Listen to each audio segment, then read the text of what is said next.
Yeah, and welcome to everyone.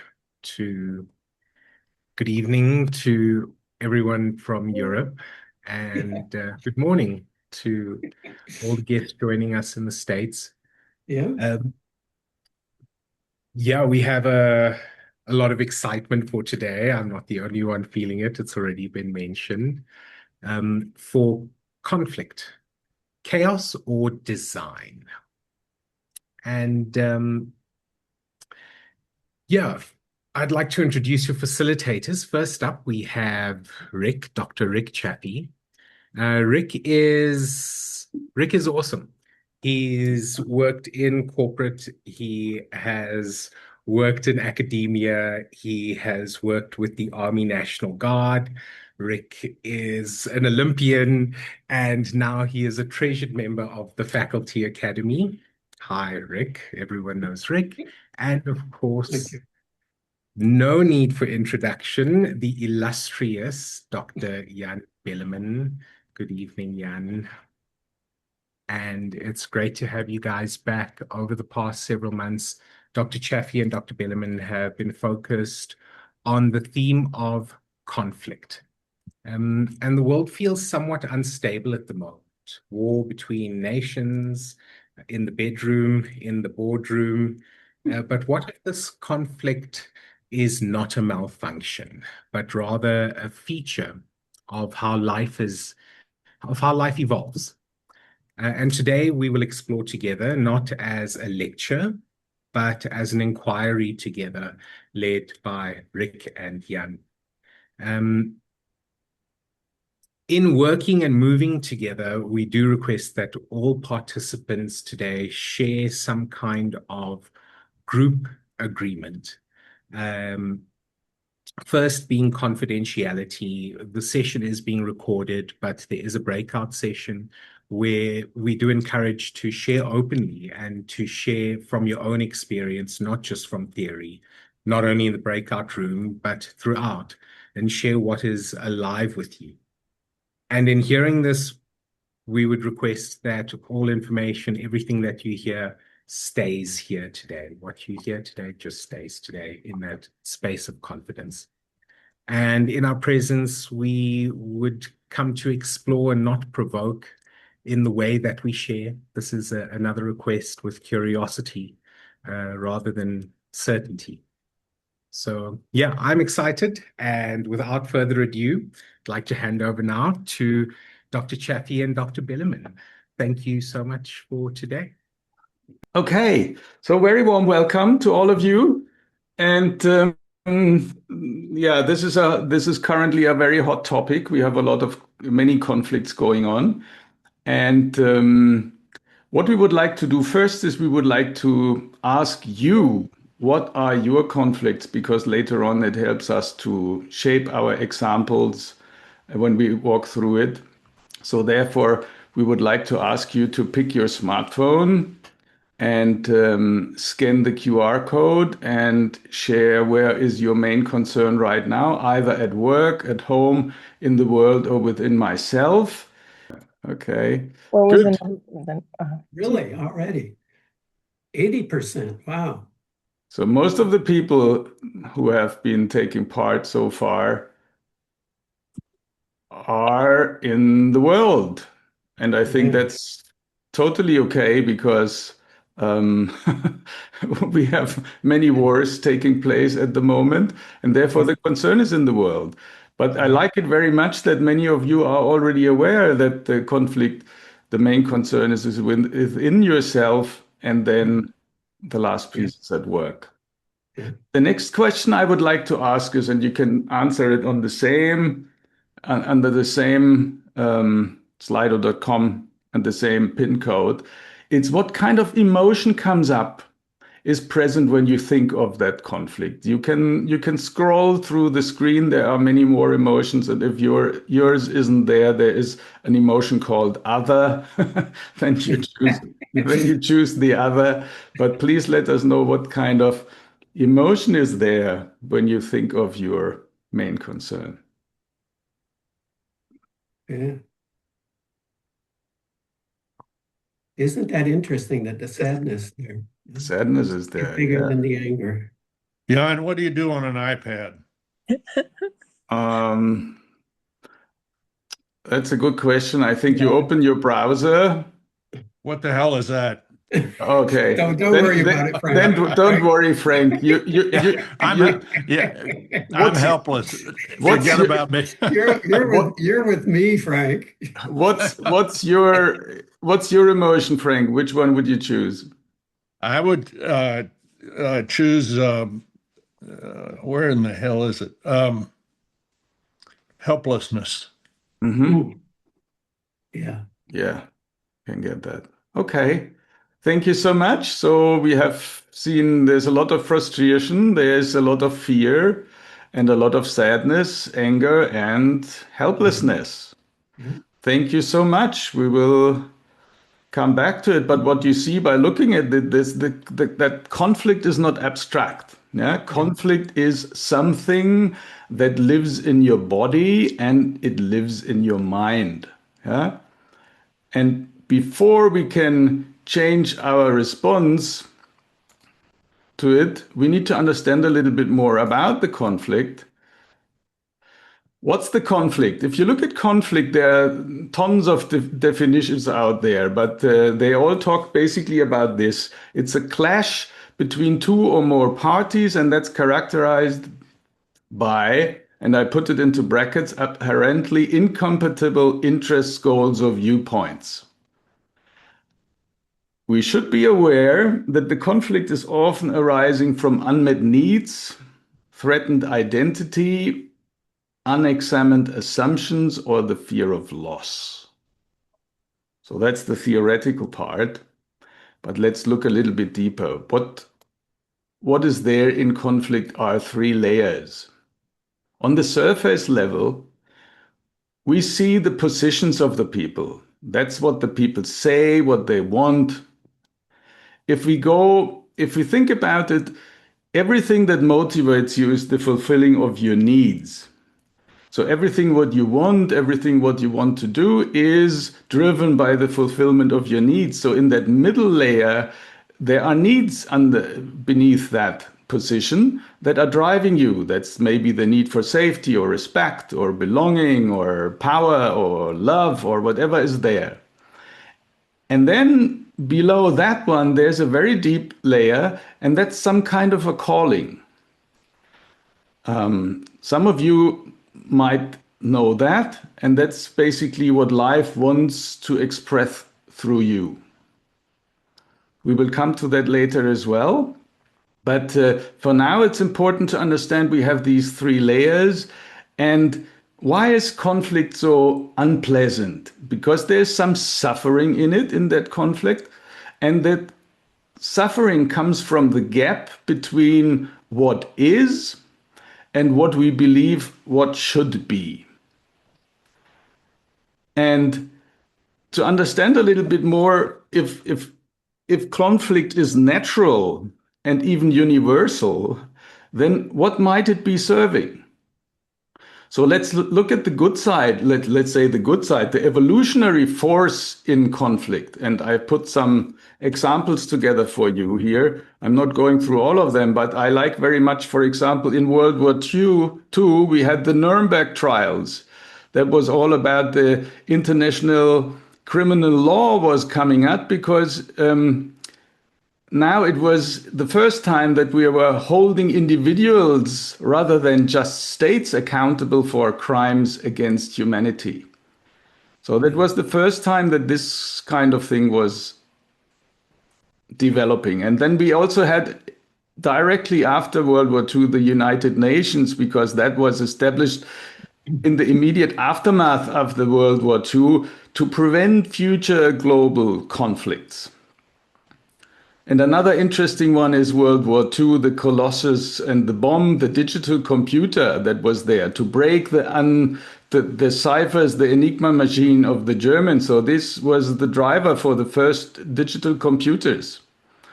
Yeah. Or the internet was coming up because there was a lot of fear about the decentralized communication network to survive nuclear attacks. So that was the beginning of the internet.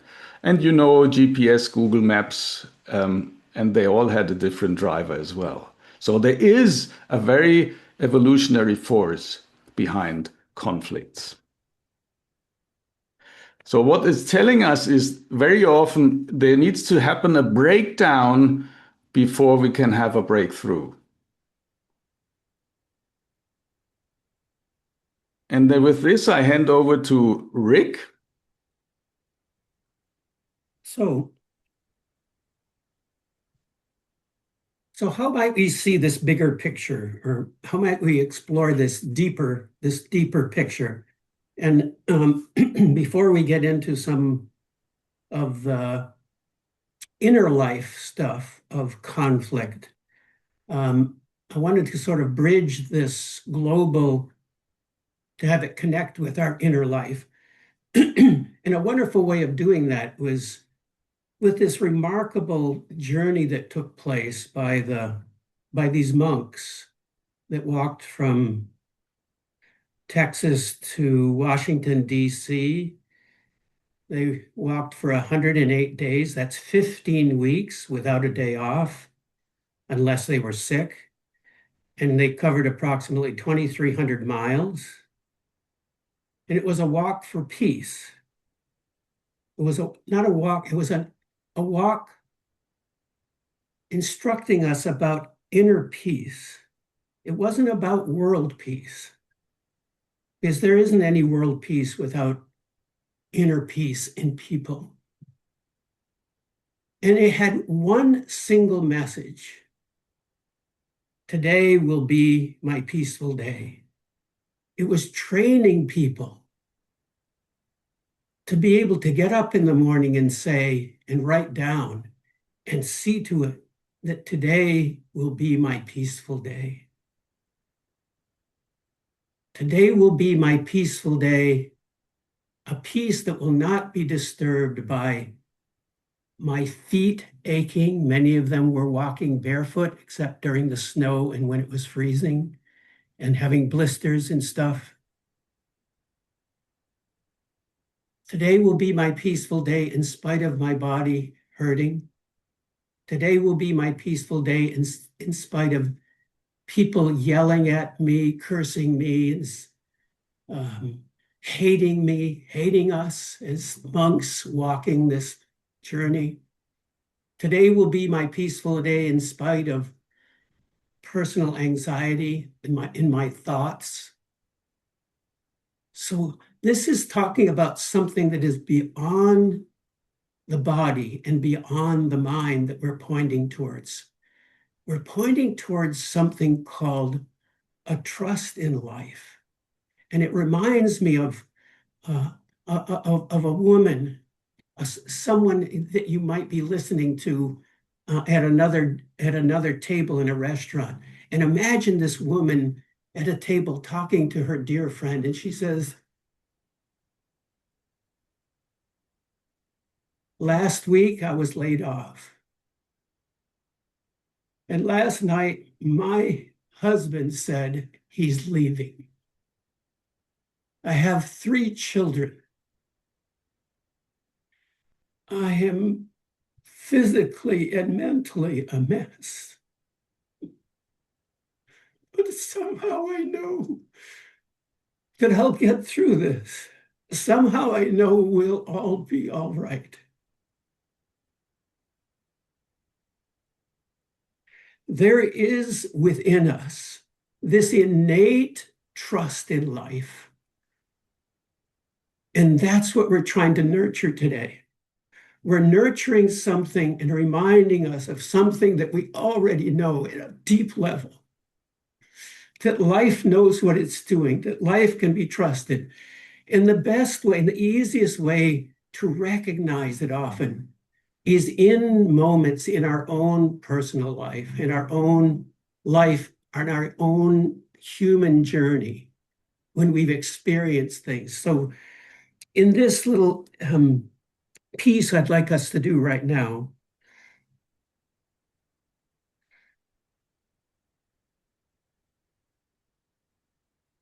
often we come open to this trusting in life from events happening in our own lives. So let's start there with this investigation. So before we break out in groups of one-on-one with each other for about a 7-minute, 10-minute period, I want you to ask you, we're displaying 3 questions. So I want you to choose one of your conflicts from your personal list, not the global one in this case, but one from home, one from your work, or one from your inner life, one about yourself that you're struggling with. So choose one of those for a moment. And we're having up on the screen these 3 questions to ask yourself, and that you'll be discussing with each other in this 10-minute breakout, one-on-one breakout. And those 3 questions are, what is your need in this conflict? And then asking yourself, if I get what I need, what if I get what I want? If I get my need fulfilled, would it be at a cost to others? And then ask yourself, what is life asking of us? What is life asking of me in this situation? So, Jan, will you or Guru do the? I'm ready to go. Yeah. Yeah.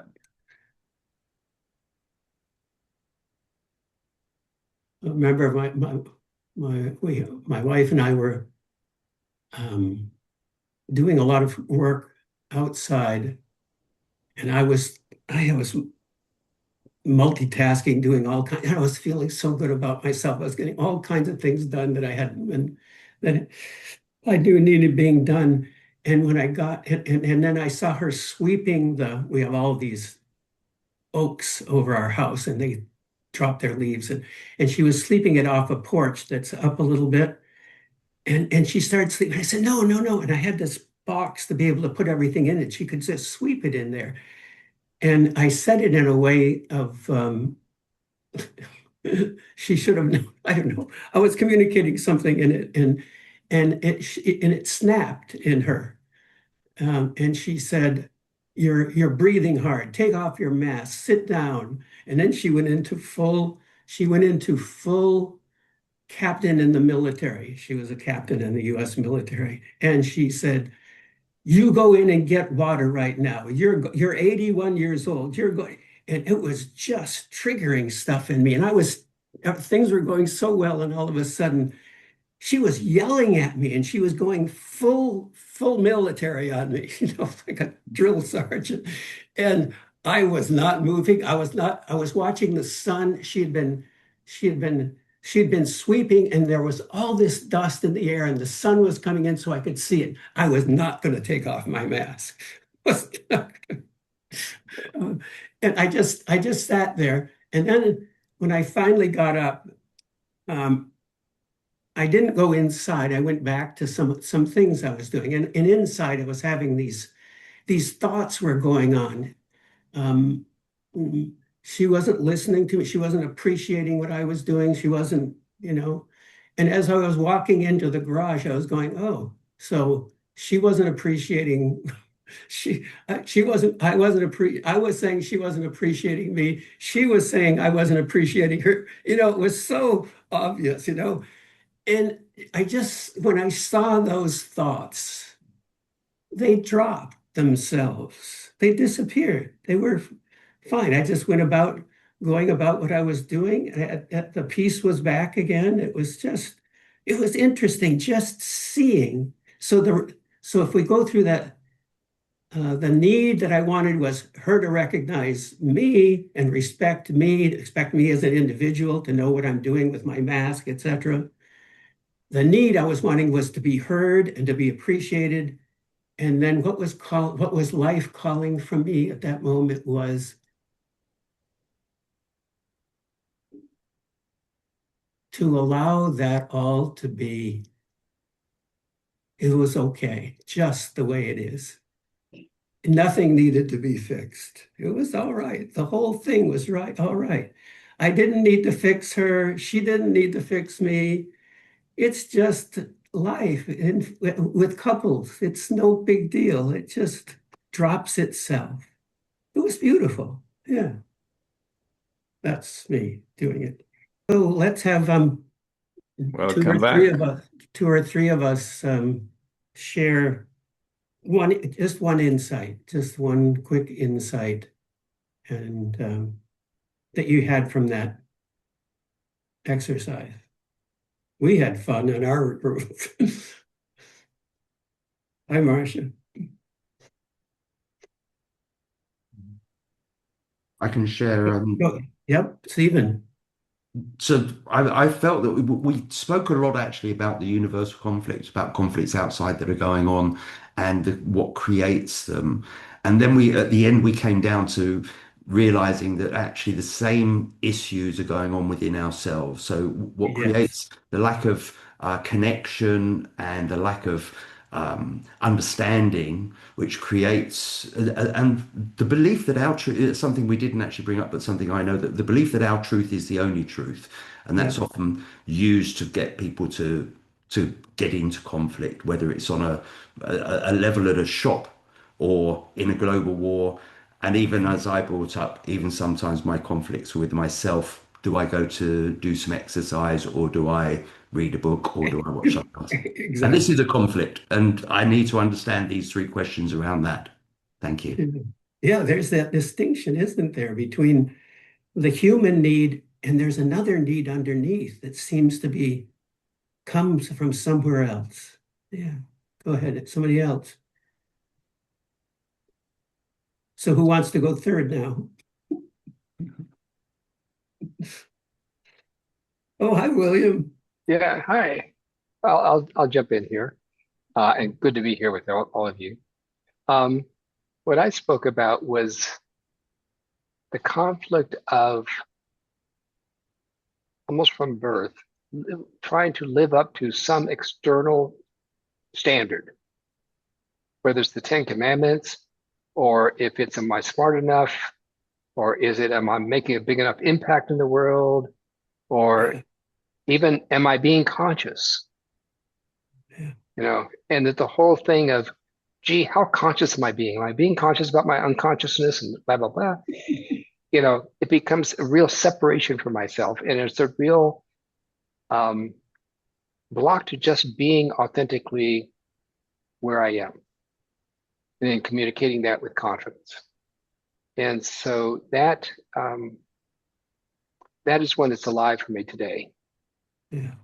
And I realized that it's related to that sense of separateness in the larger sense of the world.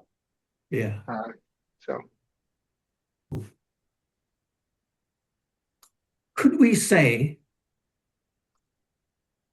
that beneath the personal conflicts, there is a longing?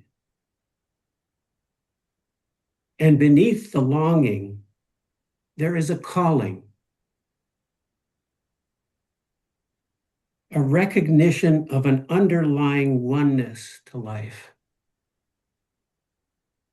to see the other as ourself, to connect, to experience love. The longing is always that, isn't it? I mean, Stephen said it. Ultimately, when he got underneath, what is the calling was to love, wasn't it, Stephen? It's beautiful that we're recognizing that there's the human level and the human need, and then there's another one underneath that always seems to take us back to this underlying oneness, to seeing the other as ourself. So let's look at an inner conflict rather closely now. So I'm going to use an example that I used at the university. At a university, the students the average age was 38 years old. It was an undergraduate degree completion university. And these people were almost all of them were working full time. They had children. They were married and had children. Some of them single and with children. And they were going to school at the same time. I mean, they had a full life. They were in survival mode, many of them. And so when we would ask them about situations, one that would come up is, I have a 17-year-old daughter, and she just broke another promise, and an automatic thing is starting up, and I'm starting down a path that I already know what the outcome is going to be because I've been down this path so many times before, right? You know that place where, oh, here we go again. Here we go again. I don't know how to stop myself. I know how it's going to turn out, and it's going to turn out badly. So let's just look at the anatomy of this kind of a conflict. So there's an event, right? Like this. And this event triggers thoughts. We have a grievance. In this case, it's a grievance arises in the form of a thought. She doesn't respect me. She doesn't keep her promise. She keeps breaking it. I don't trust her. So you have these thoughts coming up. And then from those thoughts come an emotion. The feeling arises from the thought. It's anger at first. It may be behind it a fear. Is she doing drugs? Could she be so angry? I mean, I'm screwing up so often in this, and the anger is so serious. Could she just get up and leave? 17. Could she just leave the family? And then sadness, the sadness of underneath it of, I'm not connecting. I can't seem to connect with my 17-year-old daughter. And then there's this reaction that happens automatically. It's usually the way we responded to conflict in our family, right? In our family of origin, there are conflicts. It's part of life. And as a little child, we had to find a way to protect ourselves. And we came up with an approach to dealing with conflict that worked for us, but often is not working very well in our adult life. And that's the here we go again. So the key question is, how might awareness interrupt this escalation that seems to happen so often? What happens when we're aware of our thoughts? Just think about it. What happens when you see your thoughts in the middle of a conflict? Something profound happens there. For at least a moment, we step outside of our humanity and stand as the witness of our human experience. And even though we may go, our obsession with this conflict may come back again and back again and again, there's something that happens in the moment. There's an awakening that happens when we see our thoughts and we see our feelings. So I'm going to try a little thing with us. You can follow this in the image that I'm going to give you, or you can follow it with your own so here's the visual I'm giving you. So many of you are familiar with Byron Katie and the process she uses. So picture her sitting up there with the person presenting a problem, or you can keep in mind your own problem. And she's taking them through several steps that are fascinating. Many of you are familiar with this. And it starts like this. So what's the troubling thought, she'll ask? Well, he doesn't listen to me. And then she'll ask, is that thought true? I'm in a meeting, babe. Is that thought, she never listens to me. He doesn't listen to me. She doesn't trust me. Yeah. She's breaking her promise. And you'll say, is that true? And then she'll ask, the person will say, yeah, it's true. Are you absolutely certain it's true that she doesn't listen to you? She doesn't respect you. And then she says, how do you react when you believe that thought? And the person ends up saying, I get angry, or I get fearful, or I get sad that we're not connecting. And then she says, who would you be without that thought? And there would be this pause. This is the pause where you see your thoughts, where you see your own thinking. And the person says, I'd be living my life. I'd be at peace. I'd be living my life. I'd be free. And she says then, it helps them see that they're creating their own suffering through their thoughts, through their thinking. And then she does this. This is really fascinating. She calls it the turnaround. And she says, totally turn around that thought.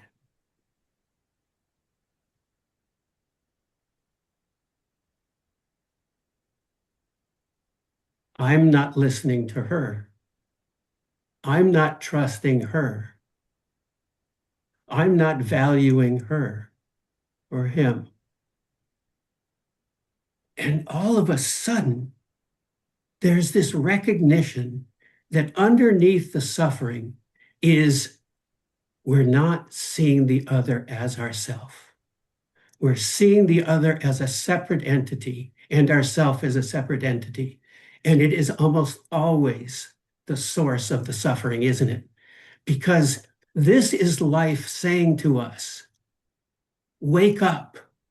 You're misunderstanding something fundamental about life. That there's only one single reality, that we are intimately interconnected. And anytime we violate that understanding, we suffer. And it's a good thing because it's awakening us to an aspect of life that we've been missing. That is the gift of conflict. That is the gift of suffering. So as we go to,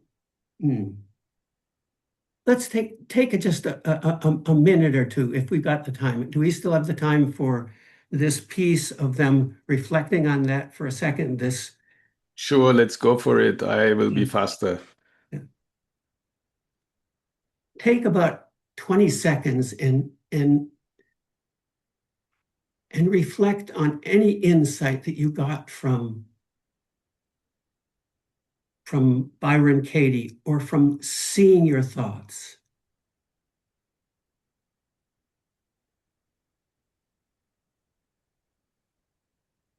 And just post a word. I don't know where they would post it. Maybe just say, what is a word that comes to you from any insight that you had from that and exploration? Just one or two.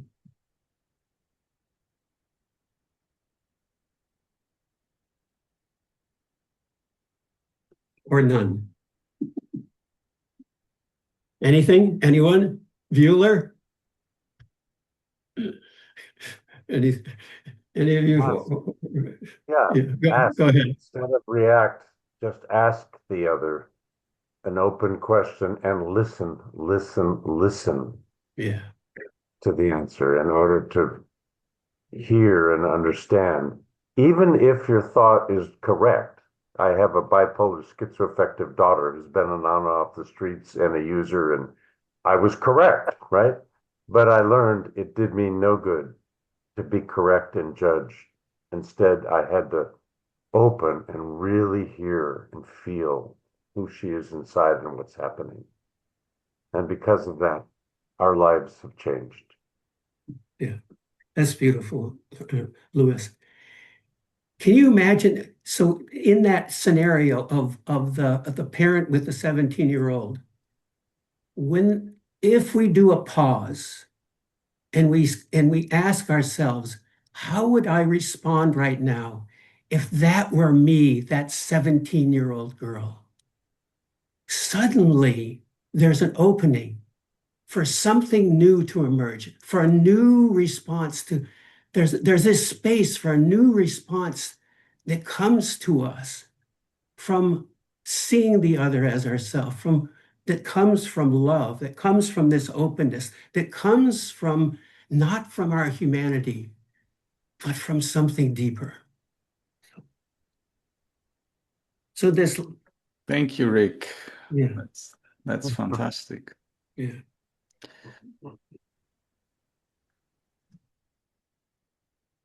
Oh, so this is the gift. So I do the gift of, or is that enough on the gift of? That's enough on the gift because we are running out of time.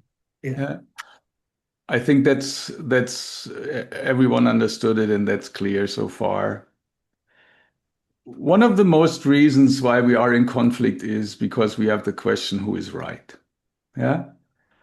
And when you look at this picture, if you see that person in the place A, it's looking at the same thing at the cylinder and it's seeing a circle. Yeah.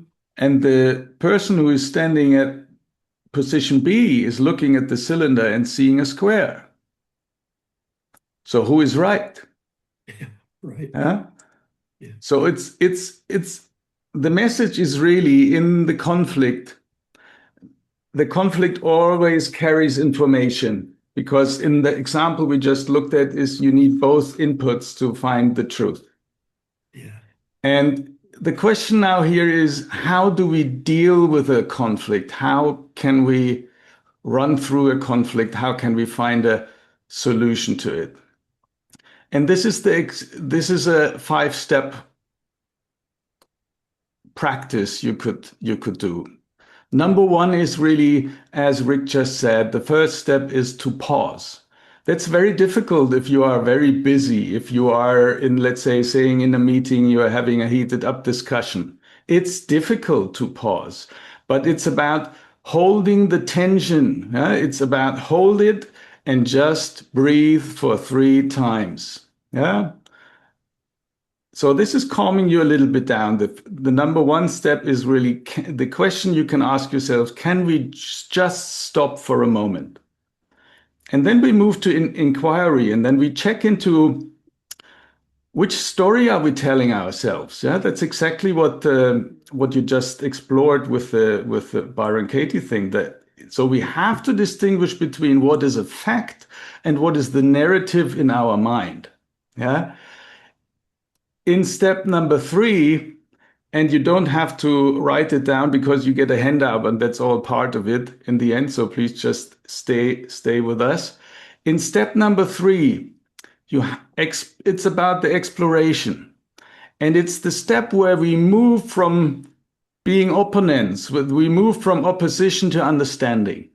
And this is when you go from the surface to the need level, when you ask what's the current need behind this for the other person, for yourself.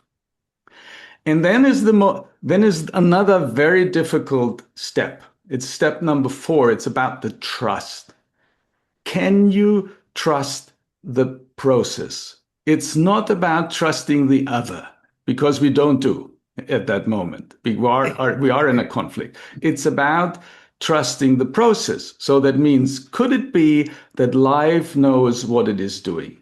And the question we have to ask ourselves is, are we open to this possibility? Can we go down this route and just trust the process? And then in step number 5, it's really about engage with it. Do you hear the calling? Yeah? But only engage with your sphere of influence. Yeah. Very often at work, I had the discussion with my team. They were all in depression because the budget was cut. Yeah. But that doesn't make sense at all because that was not in our hands to do anything against it. So the budget was cut. So please only engage within your sphere of influence. And when you hear the calling, who you should be or what you should do, then the other question is, will you act on it? Because very often then the mind interferes and tells you thousands of reasons why not to do it. I want to take you through one example because I prepared 3 examples, and this is why in the beginning we asked you, where are you? So please only look into the right column because we are looking into the inner conflict, because most of you have chosen, hey, the global conflict, the war is out there that is bothering you. All these examples are part of your handout, so you have time enough to read through them. So please just stay with me in column 3, in the inner conflict, the white of war. So the situation is you are scrolling through the news.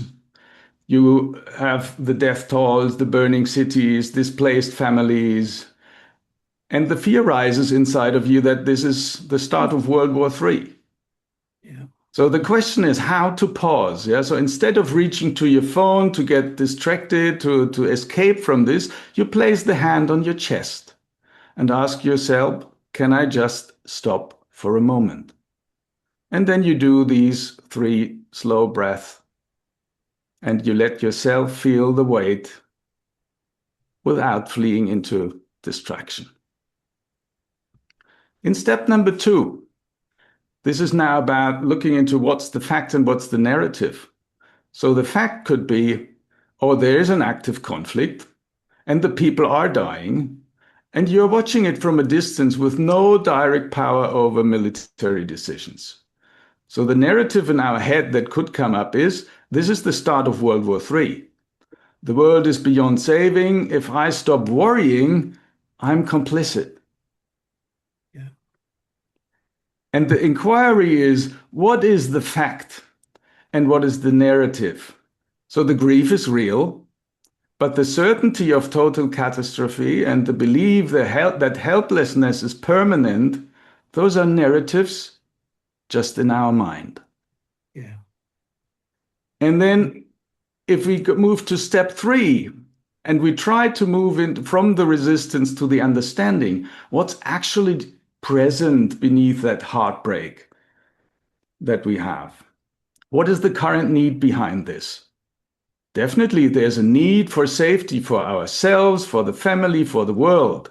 But there's also, for many people, there's a need to be seen as good, or to not be seen as indifferent while the others are suffering. I care. And there's a need for agency to do something rather than feel powerless. Right. So the insight here could be the heartbreak is your humanity speaking. But the endlessly consumption of the news and all these painting disaster scenarios that our head is painting pretends to be caring. Yeah. And only leads to paralysis. And more suffering. And more suffering, yes. So in the next step, in the inner conflict, the white of the war is the trusting the process. This is the hardest step. But it doesn't mean to be naive or dismissing all that what's happening out there. But the question is for yourself, are you open to this possibility? So could it be that despair is not a more honest response than hope? Maybe just a more exhausting one. Could it be that I have every right to experience love and joy while others suffer? Very often we stick in that part. Yeah. So the invitation is release that illusion of control, not to stop the caring, but to stop believing that your suffering is proportional to your love. Yeah. Yeah. And then the last step is now the action. What's your sphere of influence? You cannot stop the war, but you are not without any sphere of influence. So you could take care of your own happiness, set limits to your news consumption, yeah? Or be present with someone in your life who also is having the same belief and the same grief. And you can show up fully in your community and organize demonstrations to raise the awareness. So what's the calling you could hear? And will you act on it? So the calling that could come up here is that the calling isn't to solve the war. It's to not let the war dissolve you.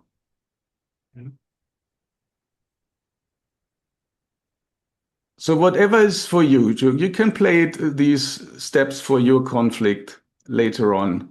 But this practice works really at every scale. Just play it for yourself. And we are coming close to the end. So therefore, I would like to ask you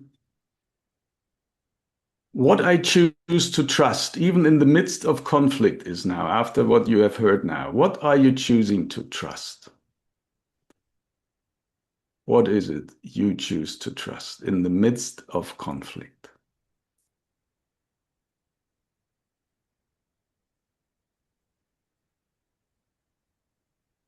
And maybe, Rick, you share your example. What would you choose to trust?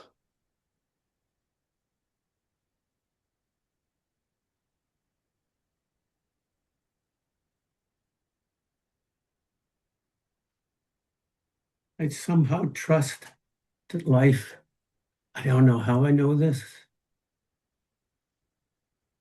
that life knows what it's doing. And it's the greatest gift I have to the people around me.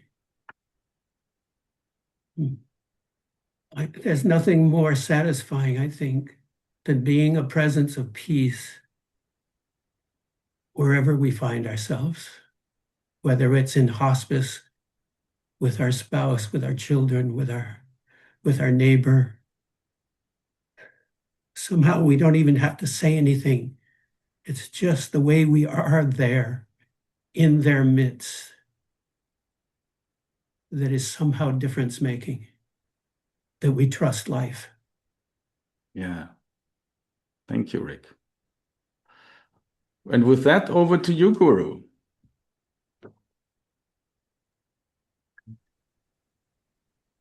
Thank you. That was very insightful for me, as I too think, like most, I'm going through some conflict situations in life. We are over time, so no time for questions, but I would like to thank everyone for joining us. Please keep an eye on our website, consciousleadershipacademy.org, and you'll find all sorts of upcoming things, free webinars and in-person courses in various locations in Europe and the States coming up soon. Yeah, we look forward to seeing you soon on the next webinar. Thank you once again to Dr. Bellerman and Dr. Chaffee for your time. They have a conflict series that was started quite a while ago, a series of 5 articles that if this was beneficial today, I would urge you to check that out as well. Very interesting, very insightful. Thank you all for your time. So as you leave, see what it's like to look forward to your next conflict. It's fascinating what happens when we go to the next conflict. It's going to be inevitable. It's part of life. See what it's like to go there looking forward to it. It takes us into a different space and understanding. So thanks a lot for this. I love you guys. Thank you.